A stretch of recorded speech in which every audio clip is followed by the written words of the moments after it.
아침을 뜨겁게 스포츠가 얼마나 좋은지. 네, 스포츠가 얼마나 좋은지 보겠습니다. YTN 스포츠부 조은주 기자 전화 연결돼 있습니다. 안녕하십니까? 안녕하세요. 어제 이 시간에 전해드렸던 쇼트랙 임효준 선수의 중국 기화 소식, 네. 발빠르게 AS가 필요해가지고요. AS 애프터 서비스. 네. 예, 뭡니까? 결론부터 말하면 IOC 현장 때문에 베이징 올림픽에 임효준 선수가 못 나갈 가능성이 크다. 낙동강 오리알이 된 분위기다. 이렇게 정리할 수 있습니다. 낙동강 오리알 오랜만에 들어보네요. 네.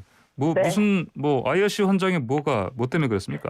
네, 올림픽 헌장 제41조 선수의 국적에 이른바 3년 룰이라는 게 있습니다. 예. 국가대표로 뛴 마지막 대회 이후 3년이 지나야지만 새로운 나라의 국가대표로 올림픽에 나설 수 있다. 이런 내용인데요. 예. 만약 관련한 NOC, 그 나라별 올림픽위원회, 또 IF 국제연맹, 여기끼리 이번 경우는 대한체육회와 중국올림픽위원회, 또 국제빙상연맹 이렇게 3자 간의 합의를 하면 IOC 집행위원회를 거쳐서 3년 이전에도 올림픽에 나갈 수 있기는 합니다. 그래요? 근데 이제 임효준 선수는 2019년 3월 10일 소피아 세계선수권 때 사관왕 오르면서 종합 우승 차지했거든요. 예. 그러면 2022년 3월 11일, 그러니까 3년 이후 이때부터 올림픽에 나갈 수가 있는 겁니다. 예. 근데 베이징 올림픽은 2022년 2월에 개막을 해요. 그래서 3년에서 한 달이 부족해서 베이징에 나갈 수 없게 되는 겁니다. 그래요? 도쿄 올림픽도 네. 뭐 연기되는데 베이징 올림픽 한 달 더 연기되면 되겠나요?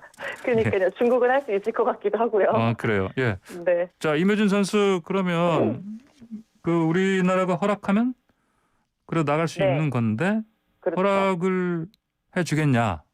네. 예, 안 해주겠죠. 예. 크게 두 가지 이유인데, 먼저 이제 임효준 선수가 강제추행 혐의로 재판 중이고 빙상연맹 자격정지 징계도 1년을 받은 상태입니다. 근데 그 징계에 대해서 가처분 소속이 인용돼서 징계가 지금 중단된 상태예요. 근데 어찌됐건 간에 이런 갈등과 잡음이 있는 선수가 국적을 바꾸고 승승장구할 수 있도록 우리가 길을 열어준다? 이거는 나쁜 선례를 만들어줄 수 있다는 점에서 난색이고요. 예. 둘째로 임효준 선수가 일단 최정상급 실력을 갖춘 선수이기 때문에 괜히 중국팀 전력만 키워주는 꼴이 되는데 우리 네. 금메달 뺏길 수도 있는데 그 헌납을 왜 우리가 해야 되냐, 이런 크게 두 가지 이유가 있습니다. 그래서 어제 체육회랑 빙상연맹 이 이슈로 만났는데 반대하는 쪽으로 교감 이룬 것으로 확인이 됐습니다. 그래요? 예, 임효준 선수로서는 뭐 사실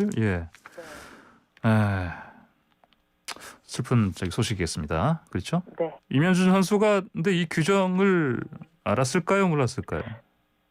빙상인 중에는 효준이가 뭐에 홀린 듯 도장 찍은 거 아니냐, 이걸 어떻게 몰랐냐, 이런 얘기를 하는 분도 있는데 예. 충격적이게도 중국 대표 선수를 보장받은 것도 아니라고 해요. 그러니까 4월 중국 대표 선발전에 뛰어야 될 수도 있는 거예요. 기합까지 했는데.